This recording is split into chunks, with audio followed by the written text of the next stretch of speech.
Good afternoon, everybody, and welcome back to SBR's MLB Big League Chew. My name is Matt. I'm joined, as always, by Drew Martin. What's up, Drew? Hey, Matt, I'm doing well. How you doing, buddy?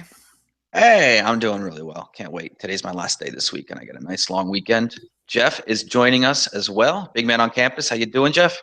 Hey guys, doing well, doing well. Excited to little monotony with basketball right now. Nice to chat about something different for a change. It really is. It really is. We were just talking pre-show, and I know me and Drew talked about this. It's really a hard thing to get back into. Sometimes you just forget everything. It's amazing. Yeah, you definitely do. You definitely got to do some homework before you do anything. So it's nice to be joining you guys. Yeah, well, it's really nice to have you here. Cool. Oops. All right. Well, as we usually do, kind of start off at the bottom. So today we're talking, obviously, baseball AL West preview. We're just making our way down the line, and I was going to start with the Athletics today. How's that sound to everybody? I guess it's how you feel about the Oakland Athletics, but I mean, I think they're going to do better than last season. There's not a funny stat, but an interesting stat I read. Last year and the year before were the only years under Billy Beane where they won less than 74 games, I think. So they really got a lot to come around to. My biggest worry is Sonny Gray. Do you guys see him bouncing back at all this year? well, I mean, they did lose 187 times over the last 2 years, which is pretty bad. They're going to have to hope he does because there's a lot of unproven stock about this rotation. I mean, will you get, a Sean Manaea kind of guy to do what he did last year? And Gray was downright terrible last year at times. I'm not a big fan of this ownership. They seem to trade away people way too early. They seem to always do it. They're putting a lot of stock in Chris Davis, a guy who strikes out a lot. Not a good defender either. I think they're going to be sellers at the deadline. I'm not particularly high on Oakland personally. What do you think, Drew?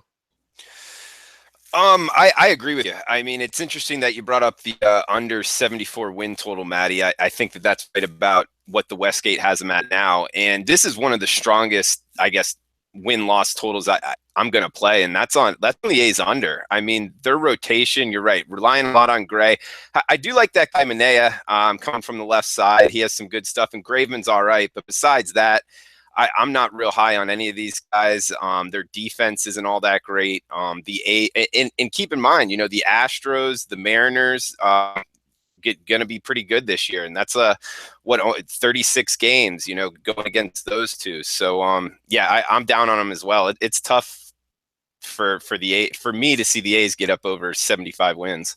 One other thing, I mean, I think the one thing that you have to be kind of feeling good about with this team, they're going to win some one-run games to their bullpen. I mean, that might give them a couple extra wins. They do have a pretty good bullpen for what it's worth. Who do you like? You like Matson? Yeah, I mean, I like Madsen, Doolittle. I mean, they signed Casilla as well, which is a nice move. But I mean, you look at their lineup, a lot of guys that are kind of, Yonder Alonso, a guy that doesn't really hit for average, Plouffe, a power hitter. A lot of power hitters. I see a lot of strikeouts with some of these guys. I'm just not very high on their lineup, but they'll win a couple extra games due to their lineup. But I think that right around that 70 win mark is probably the ceiling for Oakland. Yeah, right, so we're all in agreement there. Go ahead, Drew. Sorry. I was just going to say about what they were last year. I don't see a lot of difference. And with that, we get 4 or 5 games of value there on the under, at least at the Westgate right now. Sure. Yep. All right, good. So we're all in agreement there. I think that might be a first, huh? I would definitely say under. Sure. Yeah, I agree. All right. Los Angeles Angels. What more can you say than Mike Trout, I guess? But I am worried about Garrett Richards, obviously. And he did this alternative to Tommy John surgery. You guys buying this? Not really. I mean, I'm not high on their pitching staff at all. I mean, you look at their bullpen is looking bleak at best. Garrett Richards, a guy, I mean, you're putting a lot of stock into him. I mean, you're putting a lot of stock into Matt Shoemaker, who I thought had a good year last year, but I can't imagine he continues to have a year like he did. I mean, he was unbelievable on the road last year. You got to figure that's not going to come to fruition as well. They don't have a particularly good farm system. And look, Mike Trout speaks for himself. I mean, the guy has over 48 WAR in his career. I mean, that's higher than Ty Cobb, Mickey Mantle, Alex. I mean, that's unbelievable. He's a surefire top 10 player of all time, in my opinion, and he'll get to that point. But I don't know. Look, they're another team that I think they're going to be sellers. They need C.J. Cron to have a big year. He's continuously gotten better over his last 2 years. If he can have a good year, I kind of like their lineup. I think you'll see a lot of overs with this team again. They'll probably have a lot of runs, score a lot of runs, and their bullpen, I'm not sure is going to keep many leads either.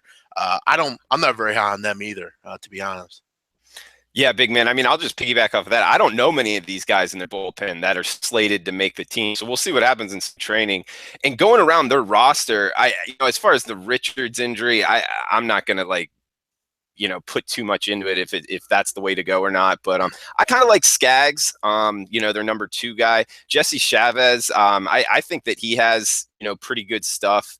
And then looking around their infield, Escobar at third, he's all right. I really like Andrelton Simmons. We'll see him in the World Baseball Classic playing for the Netherlands. A little insight on him. I used to live in the same apartment complex as him in Atlanta. That dude is a big, big man. Like, he looks skinny on TV. Sure. That guy's full of muscle. I wouldn't, obviously he's arguably the best defensive player in all of baseball. But his power is going to start to come around at some point on the offensive side, I would believe. And then, you can't say the Angels without Mike Trout, and that guy's just as good as it gets in baseball. Also, Cameron Maben in the outfield and Calhoun in right field. Their outfield's actually pretty solid, especially if Maben can put it together at the plate. So this is an interesting one for me. They were actually my largest bet as far as the season win total under last year, and I think they got a little better. And their season win total is about the same at 80. So I think that I'm going to probably stay away from the Angels, not one way or the other, at least in April anyway. They are a good lineup, though. I mean, you look at top to bottom. They have some good power, some solid defense, especially at shortstop. You mentioned Simmons. Just the big question is, listen, I got to tell you, I think their pitching rotation is one of the worst in the AL. I mean, you're putting a lot of stock into Garrett Richards and what he might be. Ricky Velasco is a 5 ERA kind of guy. That's what he just is. They don't have they have a good lineup, though. If you're like overs, they'll probably be a pretty good team for you this year, I think. Yeah, I think you guys are nailing the head there. One thing you said that made me think, you can't say Angels without saying Mike Trout. At this point, you also can't say him without Pujols. He's got 5 years left on his contract. He's 37. And he's coming off his second foot surgery. Well, can you expect much out of him this season? And also, for the next 5 years? I mean, you see him even playing for another 5 years, really. I mean, I got to be honest. I'm sure Drew would probably agree. I find it hard to believe he'll be here for 5 more years. I mean, he's getting up there, but in baseball years, he looks. He can't run at all. I mean, he basically is a DH at this point. That's it.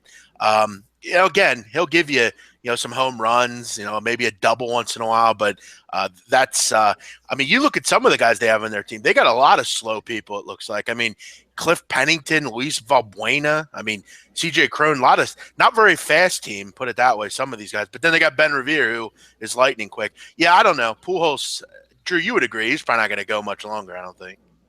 No way. I mean, that's one of the worst deals in baseball. I mean, he needs whatever Barry Bonds was taking because his end of the career, it's probably not going to be very good. I wouldn't bet on him. Yep. All right, so we're all kind of down-ish on the Angels. Nothing exciting going on here, correct? No. I mean, I think the 80s even a little generous. I mean, they're going to win a lot of games because they'll be able to score runs, but their bullpen's terrible. I mean, they're going to lose games because their bullpen. All right, moving on. Seattle Mariners. And my biggest concern here is these two things, really. They're core players.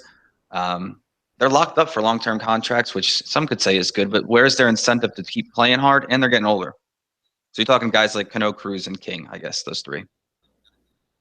Yeah, I mean, Drew, I don't know if you wanted to start it out. I don't want to keep kind of just stealing everyone's thunder. Drew, go ahead. I thought I had a good rhythm going there, man. I don't mind piggybacking up. I'll start it out. I mean, I got to be honest. Jerry Dipoto is not a guy that I want leading my team. I mean, this guy's put out. I mean, you mentioned, Matt, some of the contracts he's put this team in, and look, on the surface, 3 or 4 years ago they were good contracts, but at this point, the window is closing on Seattle, and I don't see much that they did in the offseason to get much better. I don't think they're going to score very many runs. They're not a very good lineup. You look at some of their guys. I mean, Cruz is getting up there in years. He's going to hit some home runs. Obviously you have Cano speaking for itself, but they're putting a lot of stock in. Obviously, is Iwakuma going to have the year he had last year? If he can continue to pitch well, maybe they'll win some games. Their bullpen's good as well. Edwin Diaz, people like that. But I mean, you got a Giovanni Gallardo who's terrible. Just a team that lineup-wise I'm not very high on. I don't know where the runs are going to come from. And I think he really set this team back with some of these ridiculous, ostentatious contracts that are the Windows running out on. Yeah, it's funny that you brought up the they didn't seem to get much better because they brought in so many new guys. Yeah, they brought in practically half a team. No, it's a great point, Matt. I mean, Jared Dyson. I mean, look, I like they made a signing, Gene Segura. I like Segura. I think he's a really good MLB player. He's not hitting for power though, and you're right, Matt. I mean, they brought in all these people, but how much better are they? Doesn't translate to wins.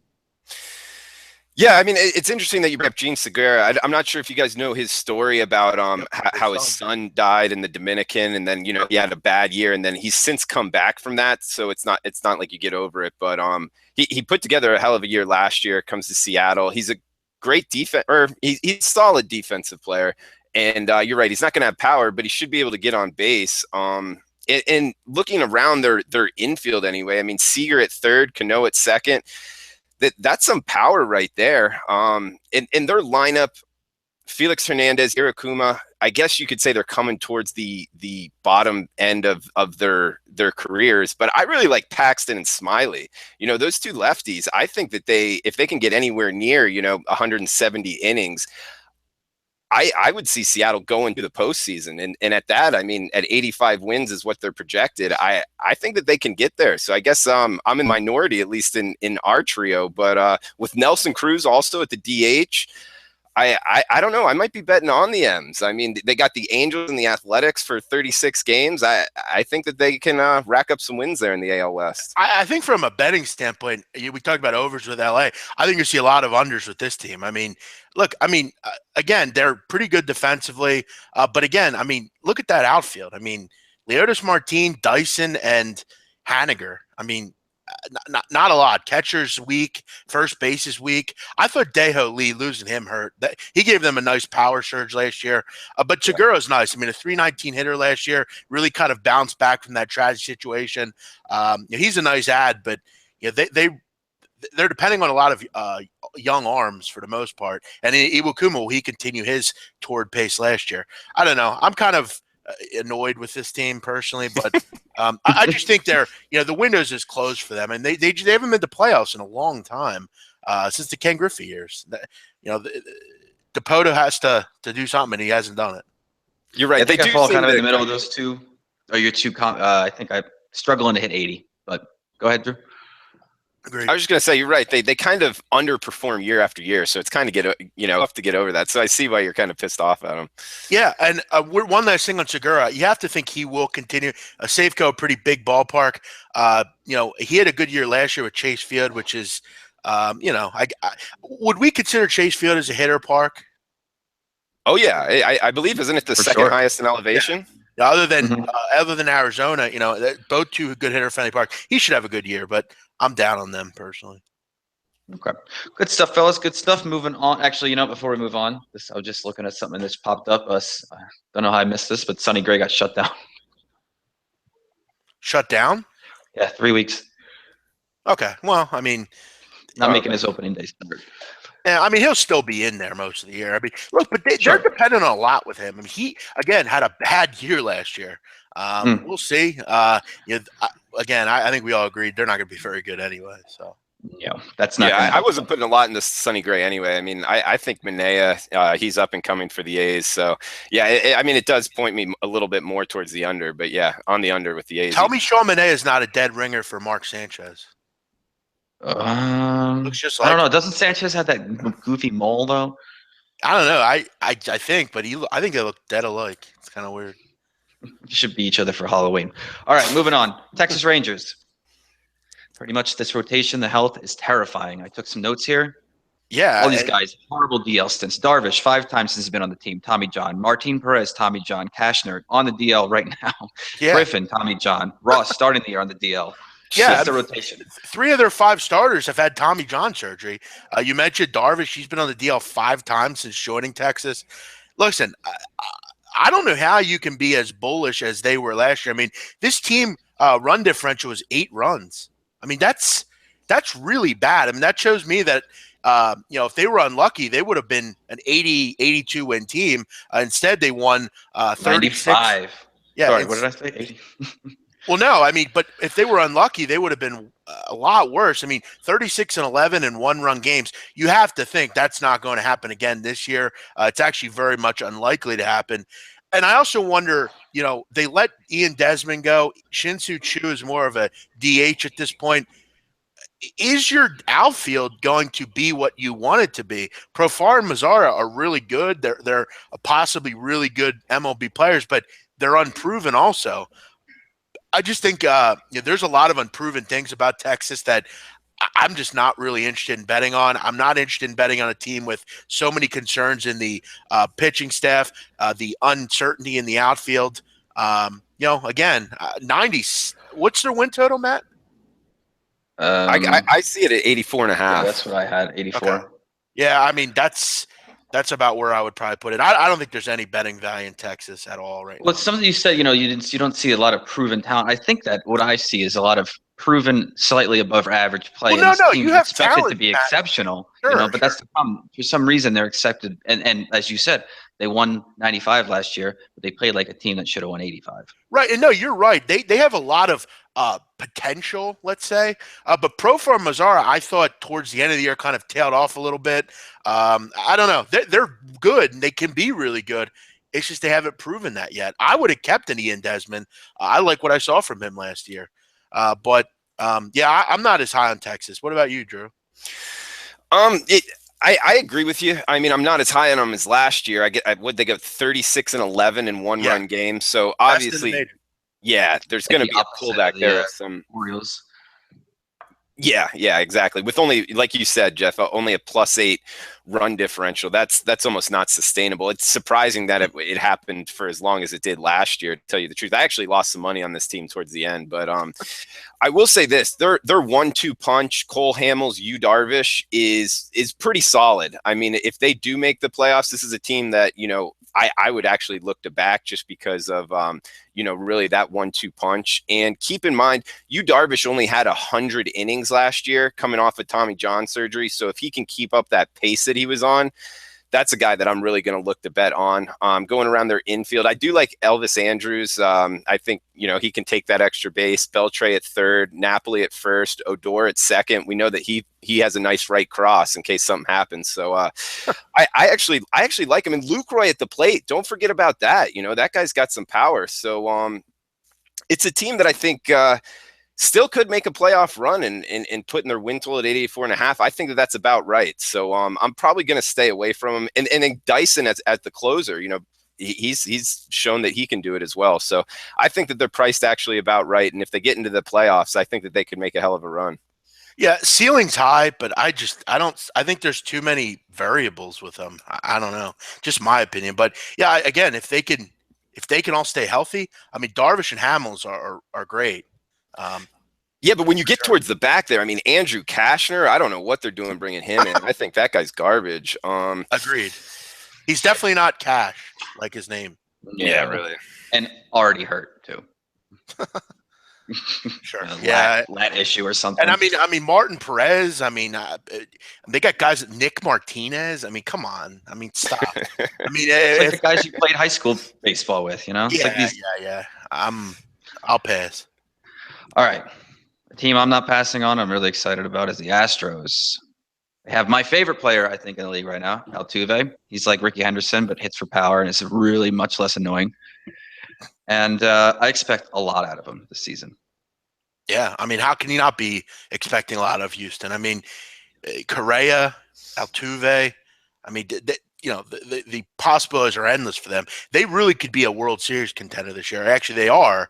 I'm not sure how they don't run away with this division, honestly. I don't think this division's very good, maybe other than Texas.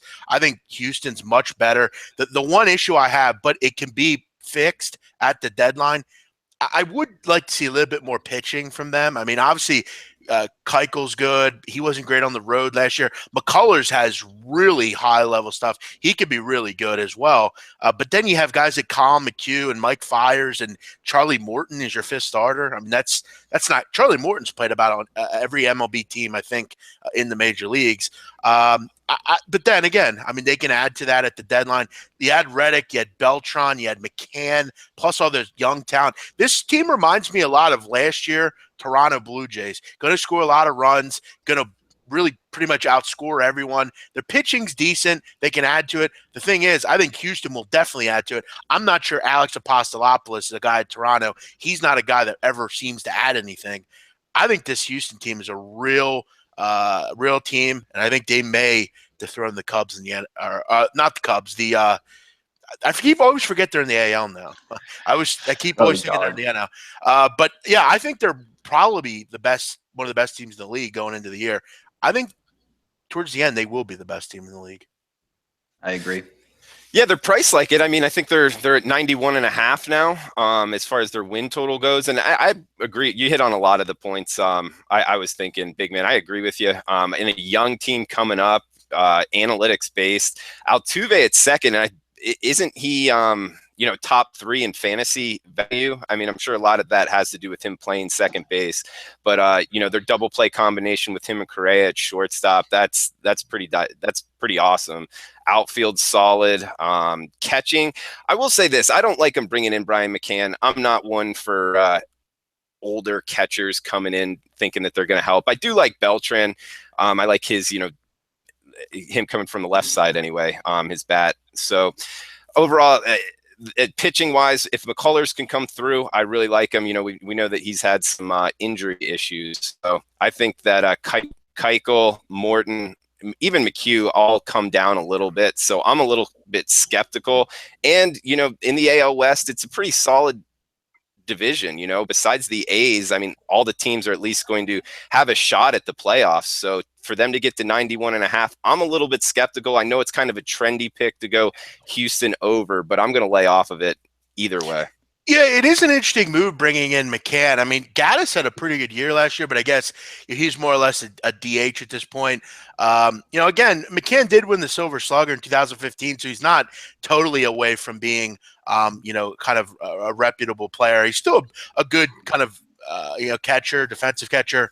I think that was more or less true, kind of shoring up that position and getting a catcher that can still hit and do that kind of thing. But again, I mean, they upgraded in other spots, added a lot of their outfield. Their depth is ridiculous. I mean, yeah, a lot of depth. Top to bottom, this is probably the best lineup in depth in baseball, really. Yeah, absolutely. And what they got Gaddis back there behind the plate still as well. It's like they get all the Braves old catchers, and both of those guys can hit for power, especially in that hitter's park. So, yeah, it's an interesting team anyway. Yeah, I think from what I've read, I mean, in the limited spring stuff that I've seen, he has been limited to DHing, and he is. He's only been in the league 4 years. I feel like he's been in the league way longer than that. But yeah, I'm high on the Astros. They should do really well this year. Yeah, I have no qualms about taking them over that 90. 12-1. That's great. That's pretty great. Good. Mm-hmm. All right. Well, that's about it for today, guys. We got to wrap it up. We got a full schedule of shows to come up today, so we're up against the time clock. Any WBC things you got for today for anybody? I know, Drew, you had a little bit last week, but I did get a question earlier, so I got to ask. I don't have anything on the docket for today, but watching Israel, what they're doing is pretty epic. Other than that, no. I would just throw it to Big Man and just say, like, maybe give him maybe just 2 quick questions. BMOC, me and Matt disagree on pro DH or pro pitchers hitting. Want to hear where you stand on that? Yeah, I hate the pitcher hitting. I wish that was something that could be abolished. I hate that. It limits and it's just not good for the game. I don't want to see Bartolo Colon up there struggling to hit baseball. I mean, that's an unfamiliar opinion in this room. Yeah, I don't want to see that. I want to see more scoring. I want to see a DH. I don't get why they do it. It doesn't make any sense. It's an unfair advantage, I think. But that's just my opinion. Well, okay. Right. And then how do you approach betting on baseball? Anything in particular that you do? Like, I know that you're more small conference and college basketball, kind of like myself, but yeah. Anything you You particularly know, look at? I'm kind of just big on, not laying a ton of juice. Obviously, that's the key to most handicappers that are doing this for a living. Obviously, you're going to get crushed with the juice if you're laying big favorites. But, yeah, I don't know, just kind of finding teams that I like. I'm a more kind of, with baseball, a little bit more laid back with it. I don't really, I enjoy the game. I enjoy, the challenge every day of finding and looking at pitchers. And I'm getting more into sabermetrics. It is interesting. Not as high on it, though. I just like to, pitchers and bullpens and things like that, and kind of just fading pitchers that I don't think are very good. I'm big on that, fading a guy like Tyler Duffy at Minnesota or Michael Pineda. It's people like that. I like to fade. That's more my thing with certain pitchers. All right. Good stuff, fellas. As always, I want to thank you for coming on. And we'll be back again next Thursday for more Big League Chew. Maybe we'll bring on another guest. Who knows? Jeff, you did it right. Maybe we'll have you back. Thank you, Matt. Appreciate it. All right, everybody. Thank you for watching, and we'll catch you again later. See you All guys. right, boys.